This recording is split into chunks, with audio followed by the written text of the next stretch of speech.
ఆ కనిపించే ఊరి పేరు సింగరాయకొండ. ఇది చాలా ప్రశాంతమైన ఊరు. కాని సింగరాయకొండ ఊరిని ఆనుకుని ఉన్న దట్టమైన అడవిలోకి వెళ్లటానికి ఎవ్వరూ సాహసించరు. ఎందుకంటే ఆ అడవి మధ్యలో అరసకోన అనే ప్రదేశం ఎప్పుడూ భయంకరంగా పక్షుల అరుపులతో ప్రతిధ్వనిస్తూ ఉంటుంది. ఆ అరసకోన మధ్యలో దట్టమైన మర్రి చెట్లు చాటున ఒక భయంకరమైన మాయా సొరంగం ఉంటుంది. ఆ సొరంగంలోకి పొరపాటున ఎవరైనా అడుగుపెట్టి 100 అడుగులు వేస్తే వాళ్ళు శిలగా మారిపోతారు. ఎందుకంటే ఆ సొరంగంలో ఎప్పటినుంచో ఒక మంత్రగత్తె నివసిస్తూ ఉంది. దాని పేరు ఓయాసి. పగటిపూట నల్ల పిల్లిలాగా, రాత్రి భయంకరమైన గుడ్లగూబలాగా మారు రూపంలో తిరుగుతూ తనకి కావలసిన ఎర కోసం వెతుకుతూ ఉంటుంది. ఓయాసి ఒంటరిగా ఉన్న కన్నెపిల్లల్ని ఎంచుకుని నల్లపిల్లిలాగా వెళ్లి తన కాలి గోరుతో ఆ ఆడపిల్లని రక్కుతుంది. అబ్బా, మాయిదార్ పిల్లి కాలిపైన రక్తం వచ్చినట్టు రక్కింది.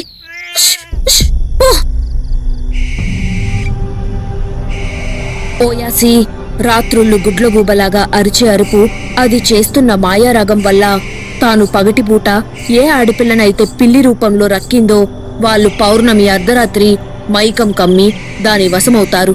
వాళ్ళకి తెలియకుండానే నడుచుకుంటూ అడవి దాటి సొరంగంలోకి వెళ్లిపోతారు.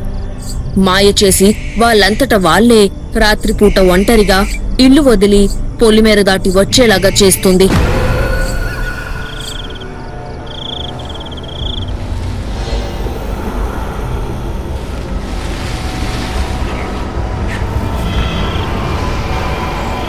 తన సొరంగంలోకి ఈడ్చుకు వచ్చి ఆడపిల్ల పైన తన మంత్రం ప్రయోగించగానే ఆ ఆడపిల్ల పక్షిలాగా మారిపోతుంది.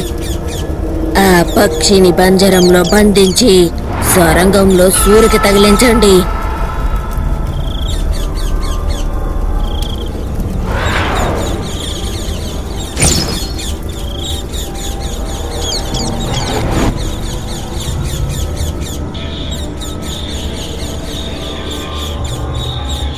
ఆ పక్షుల అరుపులతో అడవి మొత్తం భయంకరంగా ప్రతిధ్వనిస్తూ ఉంది.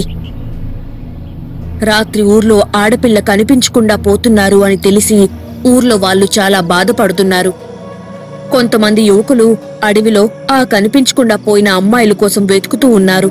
రంగా, చూసావా? మట్టి మీద ఎవరినో ఈడ్చుకొని వెళ్తున్నట్టు గుర్తులున్నాయి. పద, ఈ గుర్తులను అనుసరిస్తూ వెళ్తే ఖచ్చితంగా ఏదో ఒక సమాచారం తెలుస్తుంది అని ఆ గుర్తుని అనుసరిస్తూ వెళ్తే అది అరసకోన వైపు వెళ్తున్నట్టు చూసి ఇద్దరూ ఆగిపోయారు. ఉన్నట్టుండి ఒక్కసారిగా ఆ అడవిలో నుంచి వేల పక్షుల అరుపులు భయంకరంగా మొదలయ్యాయి. అరే సుబ్బు, ఈ గుర్తులు అరకోనలోకి వెళ్తున్నాయి. నేను అరణ్యంలోకి అడుగు పెట్టను. నువ్వే కాదు, నేను కూడా ఆ దెయ్యాల కోనలోకి అడుగు పెట్టను. పద, వెళ్ళిపోదాం అని చెప్పి అక్కడి నుండి వెనక్కి వచ్చేశారు. ఇందు మూలంగా 50 మందికి తెలియజేయడమేమనగా, ఏదో అదృశ్య శక్తికి మన ఊర్లో ఇంకొక ఆడపిల్ల బలైపోయింది. కావున మన ఊరితో పాటు చుట్టుపక్కల ఊర్లో అందరూ కూడా జాగ్రత్తగా ఉండాలహో. ముఖ్యంగా పెళ్లి కాని ఆడపిల్లలు ఇంకా జాగ్రత్తగా ఉండాలహో. ఆరాహుసార్. ఇదిలా ఉండగా పక్క గ్రామంలో ఆవులు మేపుకునే బాల, బాగా పాటలు పాడే ఇందు ఇద్దరూ ఎప్పటినుంచో ప్రేమించుకుంటూ ఉన్నారు. తన ప్రేమ విషయం ఇంట్లో చెప్పి పెద్దవాళ్ళని ఒప్పించి త్వరలో పెళ్లి చేసుకోవాలని ఇందు చెయ్యని ప్రయత్నమంటూ లేదు. ఒకరోజు వాళ్ళ ఊరికి జాతకాలు చెప్పే ఆచారిగారు వస్తే ఆయనకి తన చెయ్యి చూపించి బాలతో పెళ్ళెప్పుడవుతుందో జాతకం చెప్పమని అడిగింది. తన పుట్టినరోజు సమయం తెలుసుకుని తన చేతి రేఖలు బట్టి ఆచారి గారికి ఇందుకి జాతక దోషం ఉందని తెలిసింది. నువ్వు పుట్టిన సమయం రాహుకాలంలో ఉంది, అందుకే నీకు కాలసర్ప దోషం తగిలింది. మిగతా అన్ని విషయాల్లోని నీ జాతకం అమోఘంగా ఉంది. ఒక్క పెళ్లి విషయంలోనే నీకు అనుకూలంగా లేదు. నీతో పెళ్లి వల్ల నీ భర్తకి ప్రాణగండం. అయ్యో, అలా అనకండి స్వామి. నా కాబోయే భర్త మా మేనమామ. అతనంటే నాకు ప్రాణం. జాతక దోష నివారణకి ఏమైనా ప్రయత్నాలు గాని శాంతులు గాని ఉంటే చెప్పమని ప్రాధేయపడింది. జీవితాంతం పెళ్లి పెట్టకుండా లేకుండా ఉండిపోమన్నా ఉండిపోతాను, కానీ నా జాతక దోషం వల్ల నా భర్త ప్రాణానికి గండం అంటే నేనెప్పటికీ పెళ్లి చేసుకోను అని కరాఖండిగా చెప్పడంతో ఆచారి గారు ఏవో జ్యోతిష్య తాళపత్రాల్ని తిరగవేసి, ఒక్కనాడున్నమ్మా, చిమ్మ చీకట్లో మాత్రమే బ్రతకగలిగి నల్ల జిల్లేడు పువ్వుల్ని తేగలిగితే సర్పదోష పూజ చేసి నీ జాతక దోషాన్ని నివారించగలను. నేను మీ ఊర్లో ఇంకో 2 రోజులు మాత్రమే ఉంటాను. ఈలోగా వాటిని సంపాదించు. వాటిని గుర్తుపట్టడం ఎలా స్వామి? నల్ల జిల్లేడు పువ్వు ఆకులు చిమ్మ చీకట్లో కూడా మెరుస్తూ ఉంటాయి. పువ్వులు మాత్రం నల్లగా ఉంటాయి. సూర్యరశ్మి పడే చోటులో అవి పెరగవు. ఆచారి చెప్పిన పువ్వుల్ని తీసుకురాటానికి ఒక్కర్తే అడవిలోకి బయలుదేరింది. బాలబావుకి జ్యోతిష్యుడు చెప్తే నమ్మడు సరికదా, నన్ను తిడతాడు. చీకటి పడేలోపు ఎలాగైనా ఆ నల్ల జిల్లేడు పువ్వుల్ని సంపాదించి ఇంటికెళ్ళిపోవాలి అని అనుకుంటూ ఆ పువ్వుల్ని వెతుక్కుంటూ వెనుక ముందు ఆలోచించకుండా అడవిలోకి వెళ్ళిపోతూ ఉంది.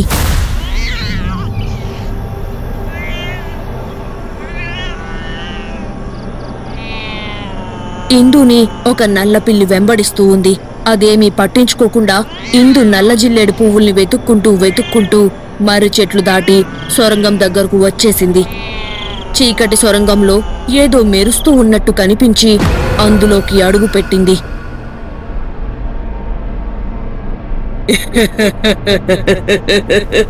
నా వశీకరణం లేకుండానే తనంతల తానే నా స్వర్గంలోకి వచ్చింది, నాకు శ్రమ తగ్గించింది అని అనుకుంటూ సొరంగంలోకి వెళ్లి ఇందు 100వ అడుగు వెయ్యకముందే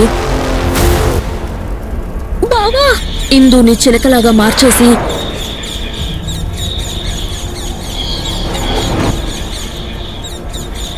పంజరంలో బంధించింది. ఓయాసిని చూడగానే సొరంగంలో 100ల సంఖ్యలో ఉన్న పక్షులు అరుస్తూ ఉన్నాయి. అరవండి, ఇంకా గట్టిగా అరవండి, మీ అరుపులే నాకు ఆయుష్షు అని తన మంత్రదండాన్ని గాల్లోకి విసరగానే అది గాలిలో తేలుతూ ప్రతి పంజరాన్ని కొడుతూ ఉంది. ఆ దెబ్బకి పక్షులు బెదిరిపోయి ఇంకా గట్టిగా అరుస్తూ ఉన్నాయి. ఆ అరుపులు విని ఓయాసి అట్టహాసంగా నవ్వుతూ ఉంది. సాహో ఓయాసి సాహో, పక్షులన్నింటికి తినడానికి గింజలు, తాగడానికి నీళ్లు ఉదయం పెట్టాను. సొరంగం బయట కాపలా ఉంటాను అని చెప్పి అది వెళ్ళిపోయింది. తమస్విని శక్తి పొందడానికి ఇంకా 300 పక్షులు మాత్రమే కావలసున్నాయి. అప్పుడు తమస్విని మేల్కుంటుంది. అతి త్వరలో ఇది జరుగుతుంది. చీకటి పడటంతో ఓయాసి గుడ్లగూబ రూపంలో ఊర్లోకి ఎగిరిపోయింది. అర్ధరాత్రి దాటినా కూడా ఇందు ఇంటికి చేరుకోలేదన్న విషయం బాలకి తెలిసి లాంతరు పట్టుకొని ఊరు వాడ వెతుకుతూ పొలిమేర దాటి అడవిలో కూడా వెతుకుతూ ఉన్నాడు. ఇందు, ఇందు, ఎక్కడున్నావు ఇందు? ఇందు, ఇందు, ఇందు. అర్ధరాత్రి గ్రామ పెద్ద తీసుకువచ్చిన తాంత్రికుడు ఒంటరిగా నగ్నంగా పొలిమేరలో రక్షాహోమం చేస్తూ ఉన్నాడు. అగ్నిరక్షా కవచంతో ఏ పిశాచి దెయ్యం పొలిమేర దాటకుండా చేస్తా. ఈ ఊరిని కాపాడుతా.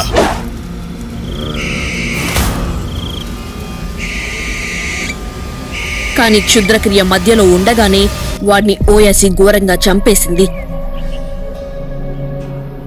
రోజులు గడిచినా కూడా ఇందు ఆచూకీ తెలియరాలేదు.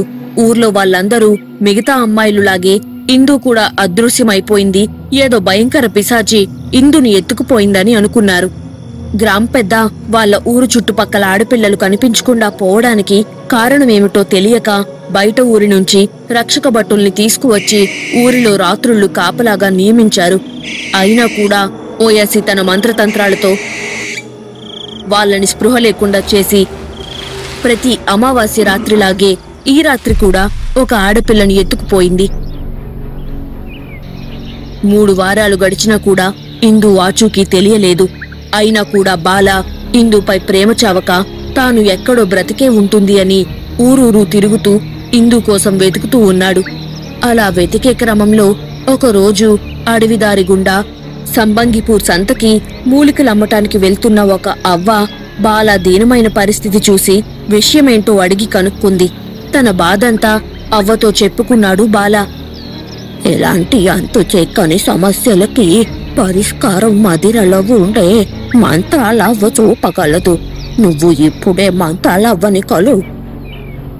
ఆ అవ్వ ఇచ్చిన సలహాతో వెంటనే బాల మదిర బయలుదేరి వెళ్లి మంత్రాలవ్వకి తన సమస్యంతా వివరంగా చెప్పి సహాయం చేయమని అర్థించాడు. తప్పకుండా నాకు చేతనైన సహాయం చేస్తాను. నీ ప్రేయసి వాడిన వస్తువు ఏదైనా నీ దగ్గర ఉందా?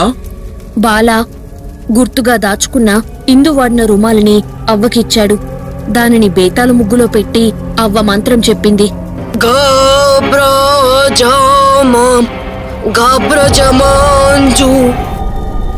అంజన దర్పణంలో పంజరంలో చిలకలాగా కనిపించింది ఇందు. కాని అంజన దర్పణం బల్లున పేలిపోయింది. బం బం బేతాళ దేవసం తా విజయం లా ప్రళయం. బం బం బేతాళ దేవసం తా విజయం లా ప్రళయం. బేతాళ మంత్రం చెప్పి తనని అడ్డుకుంటున్న శక్తి ఎవరో చెప్పమని బేతాళుణ్ణి ప్రశ్నించింది. నీ శక్తిని ఆపుతున్న శక్తి ఓయాసి. ఓయాసి అసలు పేరు వయ్యి. క్షుద్ర పూజలు చేస్తూ తమస్వని అనే క్షుద్ర శక్తిని పొందడానికి ఆడపిల్లలకు మాయమాటలు చెప్పి బలిచ్చేది. ఈ విషయం ఆ ఊరి గ్రామ పెద్దకు తెలిసి వయ్యిని బంధించమని మనుషుల్ని పంపించాడు. కానీ దట్టమైన అడవిలోకి పారిపోయి వాళ్ల దగ్గర నుంచి తప్పించుకొని చీకటి పడ్డాక తన క్షుద్ర శక్తిని ఉపయోగించి బలులిచ్చేది. దాని క్షుద్ర శక్తిని అంతం చేయడానికి చండీ పర్వతాలలో ఉండే శక్తివంతమైన కపాల మాంత్రికుణ్ణి పిలిపించారు. ఓయాసి అనే క్షుద్ర శక్తిని మేల్కొలిపి దాని ద్వారా వయ్యిని బంధించారు. నరబలులతో అది సాధించిన క్షుద్ర శక్తిని పూర్తిగా అంతమందించడం అసాధ్యం. అందుకే దానిని తీసుకొని ఎవరూ అడుగు పెట్టని ఒక రహస్య సొరంగంలో కొయ్య తీసి దానిని పాతిపెట్టారు. సొరంగంలో 160 అడుగులు లోతులో వయ్యి శవాన్ని పూడ్చిపెట్టాను. నేను ఒక రక్షణ కవచాన్ని తంత్రంగా చేసి ఈ సొరంగాన్ని బంధనం చేశాను. తెలిసి తెలియక ఎవరైనా పొరపాటును ఈ సొరంగంలో అడుగు పెట్టి 100 అడుగులు వేస్తే వెంటనే వారు శిలైపోతారు. అంతేకాదు ఆ తరువాత వచ్చే అష్టగ్రహ కూటమి వయ్యి శవానికి శక్తి పెరిగి దానంతలా అదే బంధనాన్ని తెంచుకొని మళ్ళీ దాని కోరిక నెరవేర్చుకుంటుంది. జాగ్రత్త, నేను వెళతాను అని మాంత్రికుడు వెళ్ళిపోయాడు. కొన్నాళ్ళకి ఒకరోజు ఎక్కడి నుంచో గొర్రెలను మేపుకుంటూ వచ్చిన గొర్రెల కాపరి నీడగా ఉంది అని ఆ గృహలోకి వెళ్ళి తెలియక 100 అడుగులు వేసి ఒక రాయిపై కూర్చోబోయి శిలగా మారిపోయాడు. ఇది ఏమీ తెలియని ఊరి వాళ్ళు మాంత్రికుడి వల్ల ప్రశాంతంగా ఉన్నామనుకొని సంతోషంగా ఉన్నారు. ఇది జరిగిన కొన్నాళ్ళకి వచ్చిన అష్టగ్రహ కూటమి వల్ల ఓయాసి బంధనం పటాపంచలై వయ్యి ఆత్మ బయటపడింది. ఆత్మరూపం ఉన్న వయ్యి దాని రూపం దానికి రావాలి అంటే ఏం చెయ్యాలి అని అది పూజించే శక్తిని అడిగితే, ఒయ్యి, నీ రూపం నీకు మళ్ళీ రావాలంటే 1083 మంది కన్నెపిల్లల్ని ఒకేసారి తమస్వినికి బలివ్వాలి. అప్పటిదాకా పగటిపూట నల్ల పిల్లిలాగా, రాత్రిపూట గుడ్లగూబలాగా తిరుగుతూ గుహలో ఉన్నప్పుడు మాత్రమే నువ్వు నీ అసలు రూపంలోకి రాగలవు. ఆ క్షుద్ర శక్తి చెప్పినట్లు పగటిపూట నల్ల పిల్లిలాగా, రాత్రిపూట గుడ్లగూబలాగా తిరుగుతూ దాని అసలు రూపాన్ని ఆ సొరంగంలో మాత్రమే పొందగలుగుతూ ఓయాసిగా మారిపోయింది. తనని తన క్షుద్ర క్రియని పూర్తి చేయకుండా నాశనం చేసిన కపాల మాంత్రికుడి సమాధి తవ్వి వాడి అస్థిపంజరాన్ని దాని బానిసగా మార్చుకుంది. ఇప్పుడు దాని దేహంలో ఓయాసి క్షుద్ర శక్తి దాని ఆత్మ కలిసి ఉండటం వల్ల దానికి రెట్టింపు శక్తి వచ్చింది. అందుకే నీ శక్తిని అడ్డుకుంటుంది. దాని శక్తిని అడ్డుకోవాలి అంటే ఒక సామాన్యుడు మానవుడు నిజమైన ప్రేమతో సంపాదించే అగ్నిమందార పువ్వు వలన మాత్రమే ఓయాసిని అడ్డుకోగలవు. శాపగ్రస్తమైన రజ్వల ద్వీపంతో మాత్రమే దొరికే అగ్నిమందారాన్ని సాధించు అని చెప్పి బేతాళుడు అంతర్ధానమైపోయాడు. నీ ప్రాణానికి ప్రాణమైన ఇందుని కాపాడాలంటే నీ ప్రాణానికి తెగించి నువ్వే అగ్నిమందారాన్ని తీసుకొని రావాలి. అది తీసుకువచ్చే క్రమంలో నీ ప్రాణం పోవచ్చు. దానికి సిద్ధమేనా? చిన్నపిల్లవాడు అందులోకి ప్రేమికురాల్ని పోగొట్టుకొని పుట్టెడు బాధలో ఉన్నాడు. ఇతనిని అంత దూరం పంపించడం శ్రేయస్కరం కాదమ్మా. నేను చిటికలో వెళ్ళి ఆ అగ్నిమందారంతో తిరిగి వస్తాను. బేతాళుడు చెప్పింది వినలేదా? ఒక సామాన్యుడి మాత్రమే ఆ అగ్నిమందారాన్ని సాధించాలి. మంత్రతంత్ర యంత్ర భూత ప్రేత పిశాచ శక్తులతో అగ్నిమందారాన్ని సంపాదించినా దాని శక్తి పనిచేయదు. ఒక పని చెయ్యి, బాలాన్ని తీసుకుని వెళ్లి ఆ ద్వీపానికి దగ్గర్లో వదిలేసిరా అని బాలాకి చిక్కంలో నుండి 3 తల మెరిసే గాజు గోళీల్ని ఇచ్చి, నీ ప్రాణానికి అపాయం వాటిల్లినప్పుడు దీనిలో ఒక్కటి వాడు, నీ ప్రాణం తిరిగి వస్తుంది. ఒక్కసారి ఒక్కటి మాత్రమే పని చేస్తుంది. అంటే నీకు 3 అవకాశాలు ఉన్నట్టు. త్రన్ని చెవిలో చెప్పి పంపించింది. లోకి బాలాని తీసుకుని ఎగిరిపోయాడు. తదాస్తు చిలుక, నువ్వు వాణ్ణి అనుసరిస్తూ ఉండు. ఏదైనా ప్రమాదం వస్తే వెంటనే నాకు వచ్చి చెప్పు.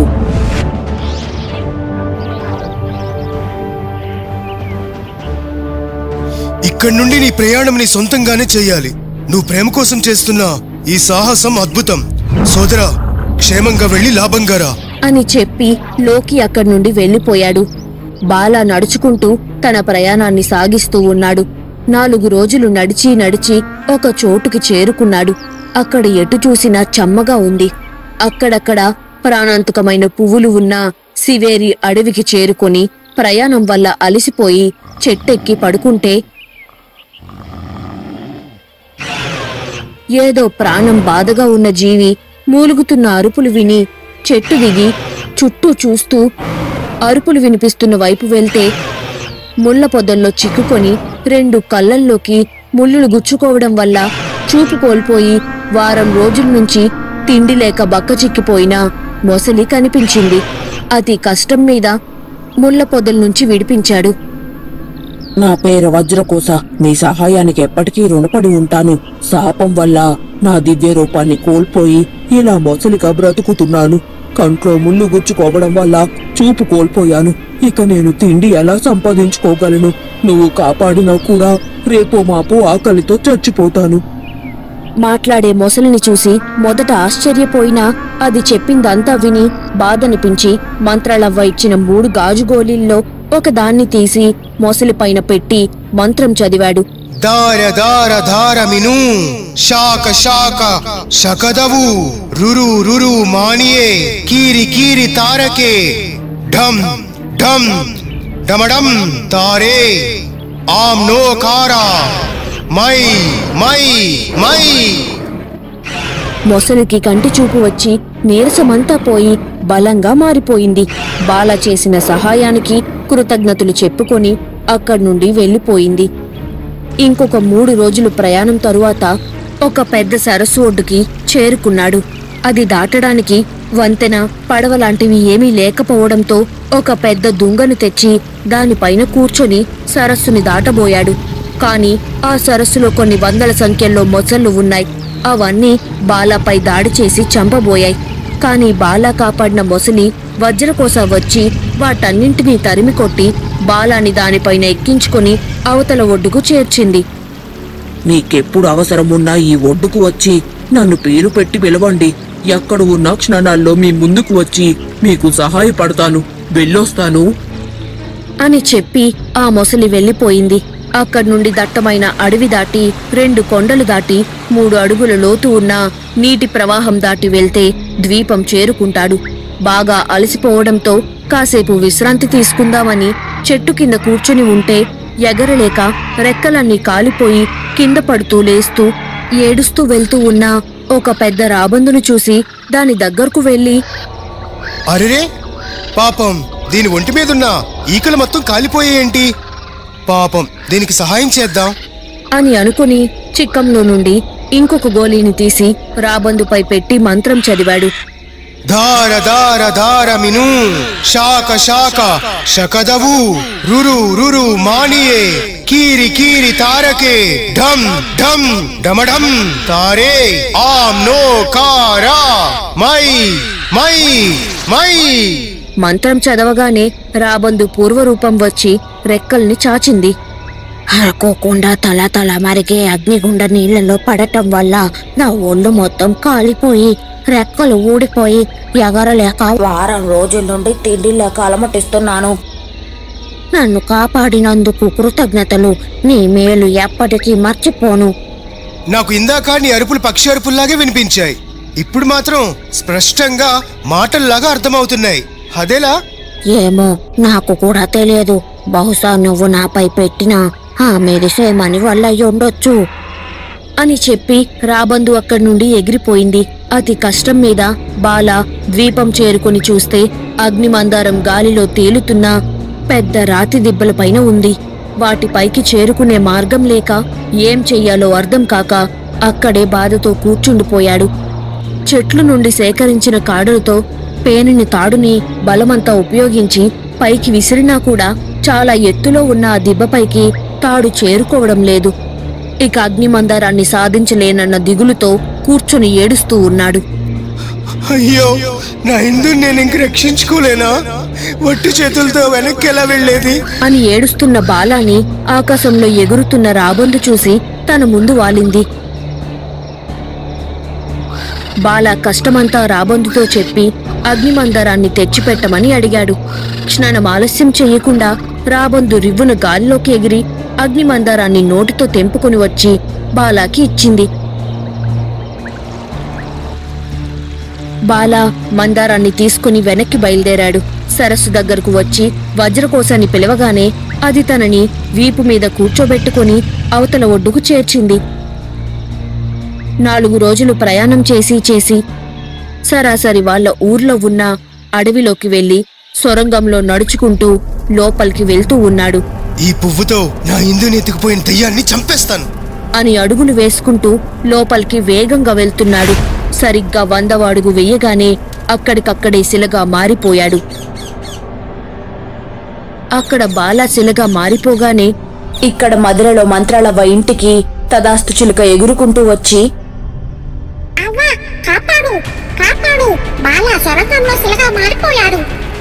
వెంటనే లోకి పొట్టిదయంతో కలిసి మంత్రాలవ్వ సొరంగంలోకి చేరుకుని, ఈ సొరంగంలో ఎవరు నేలపైన అడుగులు వెయ్యొద్దు.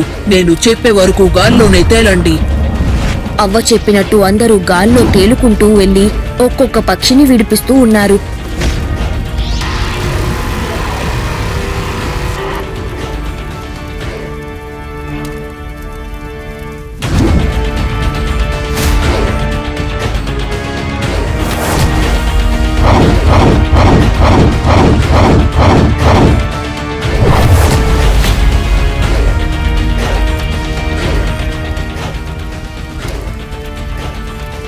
శిలగా మారిన బాల నడుంకి ఉన్న అగ్నిమందారాన్ని తీసి తన మంత్రదండానికి గుచ్చి దాంతో ఓయాసిని భస్మం చేసేసింది. ఎప్పటికీ వాడిపోని అగ్నిమందారాన్ని తీసి తన చిక్కంలో వేసుకుంది. ఓయాసి భస్మమైపోగానే పంజరాలు కూడా వాటంతటా అవే మాయమైపోయాయి. ఎన్నాళ్లుగానో పంజరాల్లో బందీగా ఉన్న పక్షులన్నీ బయటకు ఎగిరిపోయి గుహ బయటకు వచ్చి ఆడపిల్లల్లాగా వాళ్ళ అసలు రూపంలోకి వస్తున్నారు. ఇందూకి తన రూపం తనకి వచ్చి వెనక్కి సొరంగంలోకి పరిగెట్టుకుంటూ వచ్చి, నా బావ నా కోసం ఈ సొరంగంలోకి రావటాన్ని నేను చూశాను. నా కళ్ళెదురుగానే తను శిలగా మారిపోయాడు. నేను బ్రతికి ఉపయోగమేమిటి? నన్ను కూడా శిలగా మారిపోనివ్వు. అలా చేస్తే మీ బావ చేసిన సాహసానికి త్యాగానికి విలువ ఉండదు. నేనుండగా నీ ప్రేమని ఎవరు అడ్డుకోలేరు అని శిలగా మారిన బాలా చిక్కంలో నుండి మిగిలిన ఒక్క గాజు గోళాన్ని తీసి శిలగా మారిన బాలా నెత్తిమీద పెట్టి మంత్రం చదవగానే, దార దార దారమిను శాఖ శక శకదవు రురురు మానియే కీరి కీరి తారకే డమ్ డమ్ డమ్ డమ్ తారయం నాకారా మై మై మై. బాలాకి తన రూపం తనకి వచ్చేసింది. నీ మంచితనం, నీ సాహసం, నీ ప్రేమ వల్లే నీ ప్రియురాలితో పాటు ఎంతో మంది ఆడపిల్లల జీవితాన్ని కాపాడావు. ఒక దుష్ట శక్తిని అంతం చేశావు. నీ ప్రేమ వర్ధిల్లాలి.